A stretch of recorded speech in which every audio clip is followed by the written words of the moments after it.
Assalamualaikum warahmatullahi wabarakatuh. Alhamdulillah wassalatu wassalamu ala Rasulillah wa ala alihi wa sahbihi wa man tabi'ahu hudah wa wala wala hawla wala quwwata illa billah. Allahumma 'allimna ma yanfa'una wanfa'na bima 'allamtana innaka antal alim al hakim. Rabbana zidna ilma warzuqna fahma. Rabbana atina min ladunka rahmah wa hayyi' lana min amrina rasyada. Peserta pesantren Ramadan dan pemirsa dimanapun berada, alhamdulillah wa syukurillah, sore hari ini sambil menunggu waktu berbuka, kita berkesempatan bertemu kembali untuk bersama-sama mengaji tentang tazkiyatun nafas. Kemarin kita sudah mulai pengajian tazkiyatun nafas ini, membahas tentang hakikat tazkiyatun nafas ya. Pada kesempatan sore ini kita akan mengawali kajian ini dengan sarana-sarana atau wasilah-wasilah yang bisa kita tempuh untuk mensucikan jiwa kita. Berbicara tentang sarana, tentu yang paling utama dan pertama harus kita bicarakan adalah ibadah. Dan berbicara tentang ibadah, yang pertama dan utama tentu adalah sholat. Maka tema sore ini adalah membahas tentang sholat sebagai sarana tazkiyatun nafas ya. Oke, Bapak Ibu peserta dimanapun berada ya, kemarin kita cukup mendalami ayat 9 dan 10 surat Asy-Syams ya. Nah, yang utamanya adalah di ayat 9-nya Allah SWT berfirman ya, qad aflaha man zakkaha. Nah, sungguh telah beruntung orang yang mensucikan jiwanya. Nah, dalam konteks mensucikan jiwa ini, sarana atau wasilah apa tadi?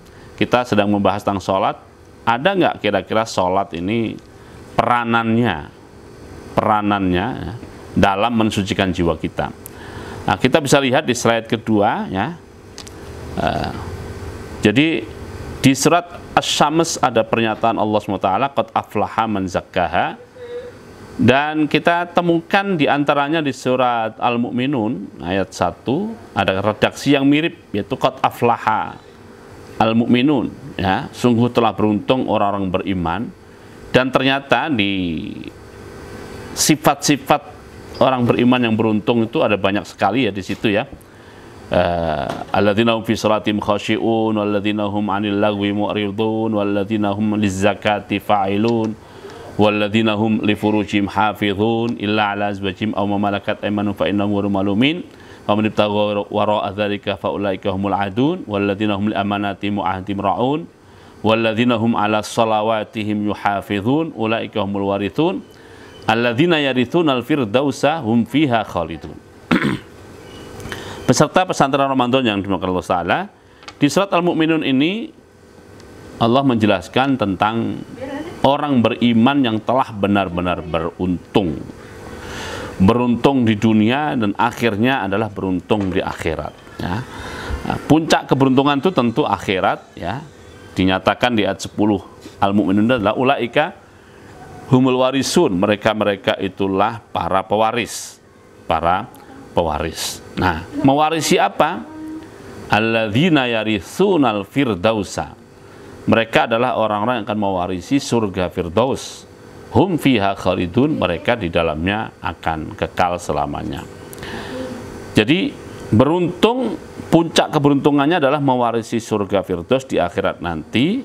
Nah, untuk mencapai ke sana, mencapai keberuntungan itu, Allah jelaskan ada beberapa kriteria. Dan kriteria yang pertama yang saya warnai biru di situ ya, yaitu alladzina hum fi sholatihim khasyi'un, yaitu mereka-mereka yang khusyuk dalam sholat mereka. Dan juga kriteria terakhir yaitu pada ayat 9-nya juga walladzina hum ala sholawatihim yuhafizun, dan orang-orang yang senantiasa menjaga sholat-sholatnya. Saat belum akan mendalami ayat-ayat ini dari berbagai aspeknya, saya baru hanya akan fokus pada bahwa pada saat Allah SWT di surat Asy-Syams mengatakan atau berfirman, orang yang beruntung adalah orang mensucikan jiwanya, lalu kita bertanya, melalui sarana apa kita akan mensucikan jiwa kita, ya.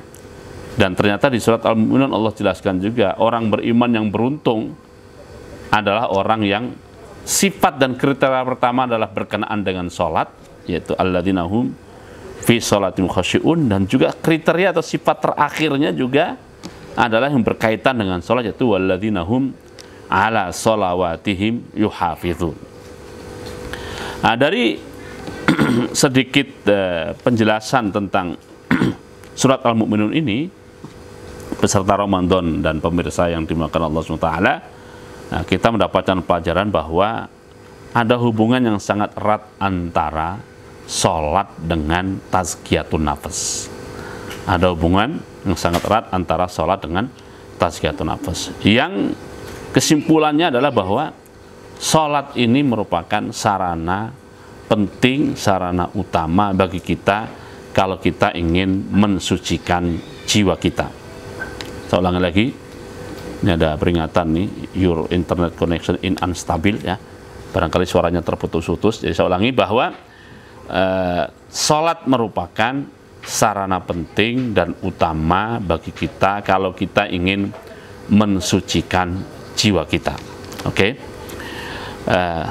Peserta pesantren Ramadan dan pemirsa dimanapun berada, ya, ada banyak tempat di dalam Al-Quran dan juga dikuatkan oleh hadis, ya, yang bisa kita jadikan atau kita capture, kita kutip, ya, sebagai kaidah dalam kaitan hubungan antara sholat dengan tazkiyatun nafas, ya.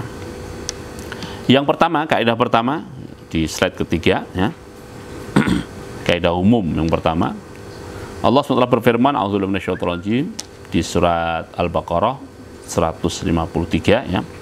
Ya ayyuhalladzina amanu ista'inu bis-sabri was-shalah innallaha ma'as-sabirin. Terjemah resmi dari Kementerian Agama, ya. Hai orang-orang yang beriman, jadikanlah sabar dan sholat sebagai penolongmu. Sesungguhnya Allah beserta orang-orang yang sabar, ya. Jadi kaidah ini mengatakan bahwa, ya, kita sebagai orang-orang beriman yang dipanggil dengan panggilan ya ayyuhalladzina amanu itu, nah, disuruh menjadikan sabar dan disuruh menjadikan sholat sebagai penolong kita. Dengan bahasa lain, kita menjadikan sholat sebagai wasilah kita, ya, sebagai wasilah kita. Di ayat ini tidak disebutkan wasilah untuk apa, ya kan? Wasilah untuk apa? Artinya open gitu, ya, open, karena tidak disebut tuh dalam bahasa Arab. Nah, sesuatu yang mestinya disebut tapi nggak disebut itu biasanya bersifat open. Nah, dalam konteks kita sedang berbicara tentang tazkiyatun nafas, ya, konteks kita berbicara tentang tazkiyatun nafas tentunya adalah diantaranya adalah kita jadikan sebagai penolong kita untuk membantu kita dalam mensucikan jiwa kita, dalam mensucikan jiwa kita. Oke, peserta pesantren Ramadan yang dimuliakan Allah SWT, bisa dilanjut, ya, ke slide berikutnya. Ini ada double slide, ya, slide yang kelima, ya. Kenapa demikian? Karena sholat mengajarkan atau sholat menjadi,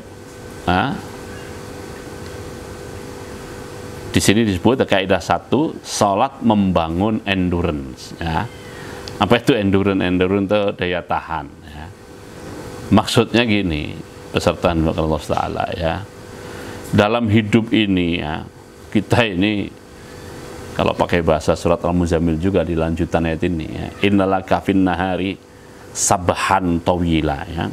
Kalau sabhan kita artikan makna bahasa Arab berenang itu, ya, Masya Allah. Kita ini muter aja hari-hari hidup kita ini, ya, kesana kemari. Kesana kemari itu kan bisa bertemu dengan orang yang macam-macam. Dalam pertemuan itu, ya, dalam pertemuan itu, ya, kadang kita mempengaruhi, tapi kadang kita juga dipengaruhi, ya kan? Nah, kalau kita berbicara kita dipengaruhi, ya, kadang-kadang pengaruh yang masuk ke kita itu pengaruh positif, kadang-kadang juga pengaruh negatif, ya kan? Belum lagi dalam hidup kesana kemari pontang-panting kita ini, kita bertemu dengan banyak tantangan, ketemu masalah, ketemu suka, ketemu duka, ketemu kegalauan, ya. Ya benturan kita dalam hidup ini kan macam-macam. Nah, saat kita mengalami benturan-benturan itu, ya, yang pertama kali terdampak dari diri kita itu adalah endurance kita, ya, daya tahan kita, ya. Nah, belum itu kalau hidupnya normal, belum lagi kalau suasana kehidupan kita itu suasana kehidupan yang tidak normal. Itu kan bukan saja kita ibarat orang berjalan di jalan itu bukan hanya serempetan atau senggolan, tapi mungkin menabrak atau ditabrak. Menabrak pun bisa ringan, sekedar kis atau apa begitu istilah mobilnya, ya, atau motornya. Tapi kadang-kadang itu benturannya juga sangat dahsyat kadang-kadang. Kalau pakai bahasa di hadis itu sodemah. Jadi dalam hidup itu kita mengalami namanya sodamatul hayah. Benturan-benturan dahsyat. Dalam hidup kita mengalami namanya sodamatul hayah. Benturan-benturan hidup yang dahsyat. Gitu. Nah, saat kita mengalami benturan-benturan itu, ya daya tahan kita atau istilahnya adalah endurance kita itu juga mengalami gangguan. Nah, saat endurance kita itu mengalami gangguan, maka ini akan berefek atau berdampak kepada aspek hati dan jiwa kita. Berdampak pada aspek hati dan jiwa kita. Nah, untuk itulah peserta yang dimuliakan Allah Ta'ala, kita perlu punya sarana membangun endurance itu, ya, supaya hati dan jiwa kita itu tetap bertahan dalam kebaikan. Bahkan bukan hanya itu, bertahan juga dalam garis perjuangan. Nah, apa sarana kita untuk membangun itu? Nah, sarana itu namanya adalah sholat. Nah, ini bisa, yang begini bisa dipahami diantaranya dari firman Allah SWT di surat Al-Muzammil mulai ayat 1 sampai ayat 5, ya. Allah berfirman, A'udzu billahi minasy syaithanir rajim. Bismillahirrahmanirrahim. Ya ayyuhal muzammil qumil laila illa qalila nisfahu awin qus minhu qalila aw zid alaihi warattilil qur'ana tartila inna sanulqi alaika qawlan thaqila. Oke, ya kadang-kadang bacanya perlu dilakukan dikit lah biar ada nuansa dan suasana yang berbeda, ya. Di ayat 1 sampai ayat 5 surat Al-Muzammil ini peserta yang dimuliakan Allah SWT, ya. Kita fokus pada ayat 5-nya. Allah SWT berfirman, Inna sanulqi alaika qawlan tsaqila. Terjemah resminya, sesungguhnya kami, maksudnya Allah SWT, akan menurunkan kepadamu, wahai Muhammad, perkataan yang berat. Ya. Saya tidak akan masuk ke tafsir lebih jauh, ya, kita ikuti saja terjemahan yang ada, bahwa Allah SWT akan menurunkan perkataan yang berat kepada Nabi Muhammad SAW. Nah, sesuatu yang berat yang turun pada Rasulullah SAW, ini kan perlu disikapi dengan daya pikul yang kuat, ya kan? Beban yang begitu berat, ya diimbangi dengan daya pikul dan daya tahan untuk memikul itu yang kokoh dan kuat. Nah, Nabi Muhammad sebagai pihak yang menerima kaulan sakilan itu, sebelum benar-benar menerima kaulan sakilan, Allah kasih arahan, kasih taujih, ya kan, kasih bimbingan. Kira-kira ya, supaya kamu punya daya tahan yang hebat ya Muhammad, maka nah kita baca mulai ayat 2-nya. Qumil laila illa qalila nisfahu awin qus minhu qalila aw zid alaihi warattilil qur'ana tartila. Nah, qumil laila, ya, bangunlah, maksudnya bangun al-laila di malam hari. Bangun untuk apa ya? Bangun untuk sholat. Nah, terjemah resminya bangun untuk sembahyang, ya. Bangun untuk sholat, ya kan? Seberapa lama sholat itu, ya? Sepanjang malam, nah, kecuali sedikit daripada malam itu, yaitu seperduanya, atau kurangilah dari seperdua itu, kurangi sedikit, ya, atau lebih dari seperdua itu. Nah, jadi supaya Nabi Muhammad SAW nanti pada saat menerima kaulan sakilan dari Allah SWT, mempunyai endurance, daya tahan yang kuat dan hebat. Nah, persiapkan diri beliau dengan sholat, gitu. Nah, Bapak Ibu peserta dan pemirsa dimanapun berada, nah, dalam konteks ini berarti, oh, kalau begitu sholat sebagai sarana ini dahsyat dan luar biasa, dahsyat dan luar biasa, yang membuat seseorang itu mempunyai daya tahan yang luar biasa, meskipun beban yang turun dan menimpa dirinya juga sangat berat luar biasa. Nah, ini kan kalau orang punya daya tahan ini kan tidak roboh, ya kan, tidak roboh, tidak ambruk begitu. Nah, jiwa yang tidak suci, jiwa yang tidak bersih, diantaranya ditandai dengan kalau dia mengalami ujian, ya kan, mengalami beban yang berat itu, dia ambruk, dia terkapar, ya. Bahasa gaulnya sekarang tuh tepar dia. Ini bukan tepar fisik ini, ya, tapi tepar secara mentalitas dan secara spiritualitas yang nantinya juga akan berdampak secara fisik, gitu ya. Oke, kita lanjut, ya. Nah, ini masih di kaidah 1, membangun jiwa endurance. Ini contoh ini, ya, contoh Al-Quran yang saya kutip untuk pengajian kita sore ini. Beban berat seperti apa yang dialami oleh Rasulullah SAW itu, ya. Oke, biar tidak saya borong bacanya, ada nggak yang siap ini menjadi sukarelawan untuk, nah, sukarelawan untuk membaca ayat ini? Lumayan panjang ini, ya. Al-Isra 73 sampai Al-Isra 82. Siapa yang ingin ini membaca? Yang belum membaca, kalau yang sudah tadi sudah, ya. Siapa tadi yang sudah itu? Gustini, Norma, sama Khairud Dawam. Selain itu siapa yang membaca? Silahkan. Pak host mungkin bisa diberi kesempatan pada peserta.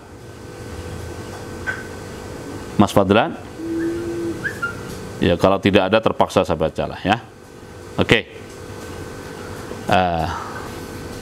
Ada yang membaca? Nggak ada, ya, saya aja, ya. Tafadholi, ya. Silakan dibaca. Ya, jazakillah khair. Jadi cukup panjang, saya tidak akan bahas tafsirnya satu-satu, hanya ingin menggarisbawahi saja bahwa dalam perjalanan dakwah Nabi Muhammad SAW, ya, beliau menghadapi situasi-situasi berat, ya. Di antara yang berat itu diceritakan di ayat ini. Wa in kadu la yaftinunaka 'anil ladzi auhayna ilaika litaftariya 'alaina ghairah. Nah, dalam ceritanya, sababun nuzulnya, diceritakan bahwa tokoh-tokoh musuh dakwah Quraisy waktu itu mendatangi Rasulullah SAW, mulai menggoda, mulai bargaining, tawar-menawar kepada Rasulullah SAW, ya. Macam-macam tawaran yang disampaikan oleh mereka. Bahasa ayatnya simpel saja, mereka memfitnah Nabi Muhammad SAW. Ini fitnah bahasa Quran, ya, bukan fitnah bahasa Indonesia, ya. Fitnah bahasa Quran itu artinya godaan, ya, godaan yang bisa membuat komitmen seseorang itu melemah atau hilang. Nah, beliau SAW sebagai Nabi dan Rasul, ya, yang berdakwah sana kemari, difitnah dalam arti digoda sedemikian rupa, dikasih tawaran-tawaran, ide-ide, gagasan-gagasan, yang substansi dari godaan itu adalah litaftariya alaina ghairahu, supaya kamu, Muhammad, itu membuat-buat ajaran, membuat-buat sesuatu yang bukan dari Allah untuk dikatakan dari Allah SWT. Nah, sebab nuzulnya itu macam-macam di situ, ya. Jadi ada yang menawarkan bagaimana kalau sehari saya ikut kamu, besok kamu ikut saya, gitu. Ya, kita hakikatnya kan bukan mereka ikut Nabi, Nabi ikut mereka, itu kan itu fitnah itu namanya. Ada yang menawarkan seperti yang populer ya, tawarkan perempuan, tawarkan jabatan dan lain sebagainya. Itu semuanya namanya fitnah. Oke, ya. Itu situasi berat yang dihadapi Rasulullah SAW. Nah, fitnah ini dahsyat luar biasa, Bapak Ibu yang dimaksud Allah Ta'ala ya. Fitnah ini dahsyat luar biasa sampai digambarkan di ayat 74 itu adalah laqad kita tarkanu ilaihim syai'an qalila, ya. Hampir-hampir saja Nabi Muhammad SAW itu tergoda dan tertarik oleh tawaran-tawaran yang hakikatnya adalah fitnah itu. Itu laula an sabatnaka. Oke. Juga di antara yang dihadapi Rasulullah SAW adalah di ayat 76, wa in kadu la yastafizunaka minal ardi liyakhrijuka minha. Ya kan? Jadi Nabi Muhammad terus diprovokasi ya, diganggu. Jadi tadi fitnah godaan ini bisa juga fitnah dalam bentuk provokasi, diganggu, diintimidasi, ditekan dan sebagainya supaya beliau meninggalkan Mekah waktu itu. Liyukhrijuka minha. Nah, gitu ya. Nah, yang pelajarannya bagi kita karena konteksnya adalah sholat sebagai sarana tazkiyatun nafas adalah menghadapi semua fitnah baik yang bentuknya godaan atau bentuknya intimidasi dan tekanan itu. Solusi yang Allah berikan sebagai sarana untuk memperkuat diri beliau dan juga tentu umatnya kita juga ini adalah aqimis sholata liduluki syamsi ila ghasaqil laili wa qur'anal fajri inna qur'anal fajri kana masyhuda, dan juga wa minal laili fatahajjad bihi nafilatan lak. Intinya adalah sholat. Jadi salah satu wasilah untuk membangun endurance menghadapi tekanan dan situasi yang berat ini adalah dengan cara sholat. Oke? Kita lanjut ke slide 8 ya. Masih terkait dengan endurance tapi kita ambil dari hadis Nabi. An Hudzaifah radhiyallahu anhu qala kana Nabiyyu sallallahu alaihi wasallam idza hazaba amrun shalla. Dari Hudzaifah radhiyallahu anhu ia berkata, Rasulullah SAW jika suatu urusan beliau menjadi genting, wah berat gitu situasinya, ya beliau sholat. Nah, Bapak Ibu pemirsa yang dimuliakan Allah Ta'ala, hari-hari kita ini kan semakin hari semakin terasa berat secara ekonomi ya. Secara ekonomi semakin terasa berat. Nah, bagaimana kita menghadapi situasi yang berat seperti ini? Ya, kita mengikuti cerita dari Hudzaifah tadi bahwa Nabi Muhammad SAW jika menghadapi urusan-urusan genting dan berat ini beliau sholat, dan ini menguatkan perilaku ini ayat yang menjadi kaidah kita wasta'inu bis-sabri was-shalah. Oke, ini yang kaidah pertama. Kita lanjut ke slide 9 Mas Fadlan ya. Kaidah yang kedua ya. Ini yang paling populer nih. Utlu ma uhiya ilaika minal kitabi wa aqimis sholata innas sholata tanha 'anil fahsya'i wal munkar wala dzikrullahi akbar wallahu ya'lamu ma tasna'un. Ya, terjemah resmi dari Kementerian Agama adalah bacalah apa yang telah diwahyukan kepadamu wahai Muhammad, yaitu Al-Qur'an, Alkitab, Al-Qur'an, dan dirikanlah sholat. Lalu Allah jelaskan rahasia kenapa sholat ini. Innas sholata, sesungguhnya sholat itu mencegah dari perbuatan-perbuatan keji dan munkar. Dan sesungguhnya mengingat Allah dalam kurung sholat adalah lebih besar keutamaannya dari ibadat-ibadat yang lain. Dan Allah mengetahui apa yang kamu kerjakan. Nah, peserta Ramadan yang dimakan Allah Ta'ala dimanapun berada, ayat ini ya konteksnya adalah bahwa sholat ini mempunyai dampak yang luar biasa, paling tidak 3 yang kita bisa garis bawahi di sini. Slide berikutnya Mas Fadlan ya. Satu adalah tanha anil fahsya. Sholat itu bisa menghentikan atau mencegah segala yang kotor, segala yang keji ya. Fahsya itu dalam bahasa Arab itu artinya ya. Jadi kalau ada sesuatu yang kotor, atasnya kotor itu namanya fahsya, ya kan? Ada keji, atasnya keji itu namanya fahsya. Jadi yang paling berat, kelas beratnya. Dan juga wal munkar, maksudnya adalah tanha anil munkar, menghentikan atau mencegah segala yang munkar. Tapi ada satu lagi fungsinya, yaitu fungsi zikir munajat dalam rangka hablun minallah wala dzikrullahi akbar. Ya, peserta pesantren Ramadan yang dimuliakan Allah SWT, ya, ini apa namanya, waktu Rasulullah, jadi saya lagi membahasakan gimana cara membahasakannya, kayak jadi gini, waktu Rasulullah SAW dalam keadaan sakratul maut, ya, beliau hendak meninggalkan dunia ini, kosakata pertama yang diingat oleh beliau adalah sholat, ya, maksudnya pesan beliau kepada umat di akhir hayat beliau adalah agar umat ini tetap menjaga sholat. Ah, ini menarik nih, ini perlu kita dalamin ini, ya, peserta yang Allah Ta'ala. Jadi mungkin ya dalam menghadapi kehidupan ini, konteksnya umpamanya, ya kita ketemu mahasiswi atau ketemu mahasiswa atau murid atau mungkin anak atau mungkin adik atau mungkin saudara yang masya Allah gitu, ya, apakah ya pokoknya bikin kesel aja lah gitu, masya Allah gitu, ya. Nah, kalau sudah berat begitu, permintaan kita kepada dia atau kepada mereka itu satu saja, gimana sholat dia. Pokoknya kita pesen dan kita minta dengan sangat agar dia menjaga sholatnya, sholat begitu, ya. Kenapa? Karena kita diajari oleh ayat ini, surat Al-Ankabut ayat 45 ini, diajari bahwa dengan kalau dia masih mau sholat, sholat ini nanti cepat atau lambat akan menunjukkan fungsi dan peranannya. Nah, kehebatannya sebagai wasilah untuk tazkiyatun nafas itu akan menunjukkan apa itu? Ya, dia akan tanha anil fahsya'i wal munkar, ya kan? Tanha anil fahsya'i wal munkar. Ya mungkin sekarang belum kelihatan, ya kan? Efek itu belum kelihatan, ya. Tapi kalau terus saja kita jaga di situ, ya sudah. Saya masih ingat kiai-kiai saya di kiai-kiai kampung, ya. Kiai-kiai kampung itu kan kiai-kiai, mohon maaf ya, polos dan sederhana gitu.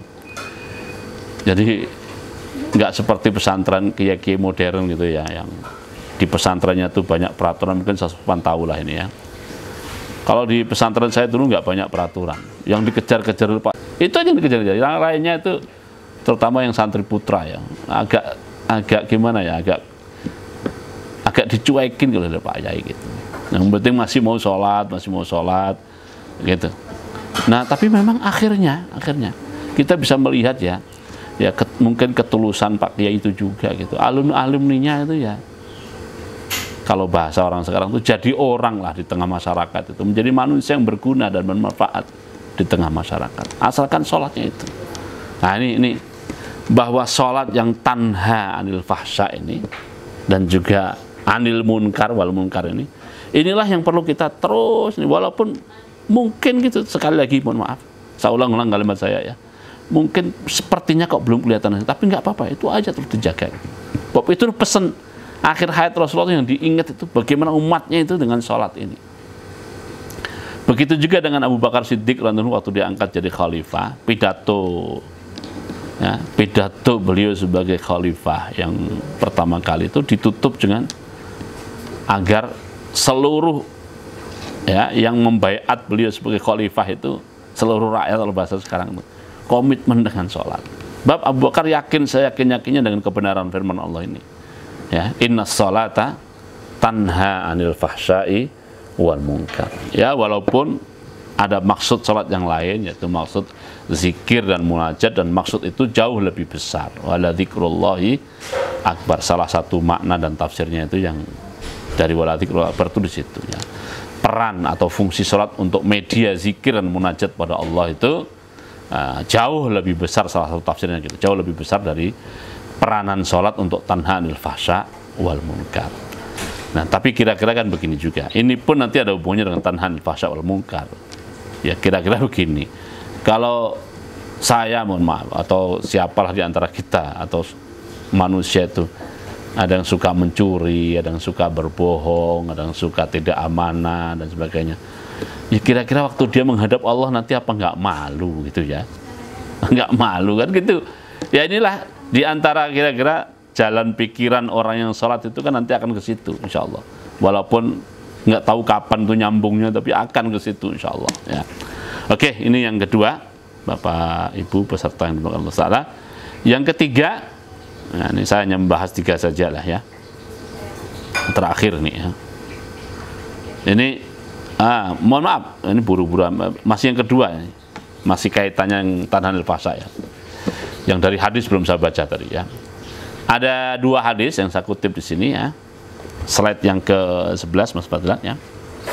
Wa an Abi Hurairah radhiyallahu anhu qala sami'tu Rasulullah sallallahu alaihi wasallam yaqul ara'aitum law anna naharan bi babi ahadikum yaghtasilu minhu kulla yawmin 5 marrat hal yabqa min daranihi syai'un qalu la yabqa min daranihi syai'un qala fadzalika mathalus shalawatil khams yamhullahu bihinnal khataya. Wa an Jabirin radhiyallahu anhu qala qala Rasulullah sallallahu alaihi wasallam mathalus salawatil khamsi kamathali nahrin jarin ghamrin ala babi ahadikum yaghtasilu minhu kulla yaumin 5 marrat. Nah, peserta pesantren Ramadan yang dimakan Allah Ta'ala, jadi bagaimana ceritanya kalau sholat itu tanhanil fahsya wal munkar itu? Ini gambarannya seperti yang digambarkan dalam hadis ini ya, 2 hadis ini. Jadi Rasulullah SAW membuat perumpamaan orang yang sholat 5 waktu konsisten dan komitmen. Itu seperti seseorang yang di depan pintu rumahnya ada sungai ya, yang mengalir, lalu dia mandi di situ sehari semalam 5 kali. Di hadis yang kedua itu ya, sungainya itu adalah jarin mengalir, gomrin dan airnya sangat banyak. Nah, tapi begini ya, peserta jangan salah menstabilo dan menggarisbawahi hadis ini. Jangan stabilonya itu, oh berarti kita disuruh mandi di sungai, bukan. Yang di stabilo jangan mandi di sungainya, jangan. Ini kenapa beliau sallallahu alaihi wasallam membuat perumpamaan itu sungai. Sungai itu kan gambaran air mengalir. Apa itu air mengalir? Kalau air itu mengalir berarti kan bersih. Satu ya kan. Yang kedua, air mengalir itu artinya airnya selalu berganti, yang pernah lewat situ tidak akan balik lagi. Ya kan? Nah, kalau air mengalir dan selalu berganti dipakai mandi, ya kan? Bukan air yang menggenang, tapi air mengalir. Apalagi mandinya sehari 5 kali. Wah, pasti bersih sekali. Ini sudut pandang bersih, ya kan? Tapi orang mandi itu kan bukan hanya bersih. Dengan mandi itu bisa menjadi segar, ya kan? Dengan mandi itu orang menjadi fresh, ya kan? Nah, termasuk ya, kalau orang Arab membuat pepatah itu, parfum yang paling murah dan paling bagus itu ya air. Nah, murah dan bagus. Maksudnya gini, kalau kita harus membuat perbandingan, mohon maaf nih, mana lebih bagus? Kita mandi nggak pakai parfum atau nggak mandi tapi pakai parfum? Ya. Saya yakin pasti semuanya setuju dengan saya. Lebih baik mandi walaupun parfumnya habis daripada kita punya parfum tapi nggak mandi. Itu baunya kan nggak karuan gitu ya. Nah ini kan, nah orang yang sholat itu sehari semalam 5 kali itu seperti orang yang mandi sehari semalam 5 kali dengan kualitas air yang terus terganti dan mengalir, air pun dengan kualitas air yang jernih. Ya artinya begini, kalau ada orang tuh kotor banget lah umpamanya, semoga sih tidak ya. Asalkan dia masih mau mandi kan lama-lama bersih, gitu loh ya. Nah makanya konteksnya tadi ya. Orang kita sebut mungkin nakal atau apa, tapi asalkan dia masih mau sholat, cepat atau lambat suatu saat insya Allah dia akan menjadi bersih. Nah ini nih, sholat sebagai sarana tazkiyatun nafas ya. Balik lagi ke ketiga yang tadi sudah saya janjikan, terakhir nih ya, kaidah ketiga ya. Ini lebih tinggi lagi, lebih advance lagi tentang sholat ini. Diriwayatkan dari Anas bin Malik radhiyallahu anhu, anna Nabiyya sallallahu alaihi wasallam qala hubbiba ilayyan nisa wattib wa ju'ila qurratu aini fis shalah. Slide terakhir ya Mas Farhan. Fadlan slide 13 ya. Dari Anas radhiyallahu anhu bahwasanya Nabi Muhammad SAW bersabda, aku diciptakan membawa tabiat mencintai perempuan dan wewangian. Ya, laki-laki dalam dirinya akan tumbuh rasa suka kepada perempuan. Ya, masalah eksekusinya tuh, itu ada aturannya lagi. Tapi tabiat itu ada. Sebagai manusia juga gitu, kalau ketemu suruh milih antara bau harum dengan bau yang busuk, yang tentu milihnya bau yang harum. Itu otomatis, itu bawaan itu. Tapi beliau bersabda, waju'ila qurratu aini fis shalah, ya. Dan sementara puncak kenikmatanku, ya, kepuasanku, kenyamananku itu saat aku dalam sholat. Nah, sholat ini sebagai sarana tazkiyatun nafas itu bisa sampai mengantarkan orang, ya, pada kondisi kejiwaan, spiritual, mentalitas, itu puncak kenikmatannya. Nah, ini 3 kaidah saja yang menjelaskan tentang hubungan antara sholat dengan tazkiyatun nafas. Ya, tentu situasi dan keadaan ini masih sangat tinggi bagi kita, tapi saya mengajak semua peserta mengambil kesimpulan yang sederhana saja. Yang penting kita jalani dan kita lakoni sholat. Ya. Kita jalani, kita lakoni sholat. Semakin bertambah umur kita, kesadaran kita, khususnya kesadaran mentalitas dan spiritualitas kita, insya Allah, ya, nanti kita secara perlahan akan mampu, ya, menuju kepada suasana yang dalam hadis Nabi tadi disebut dengan istilah qurratu ain. Itu saja Mas Fadlan yang bisa saya jelaskan sebagai pengantar diskusi kita pada sore hari ini. Semoga apa yang saya sampaikan sedikit ini ada manfaatnya. Kurang lebihnya saya minta maaf. Aku qouli hadza wa astaghfirullahi wa lakum wa lisal muslimin fastaghfirullahi. Assalamualaikum warahmatullahi wabarakatuh.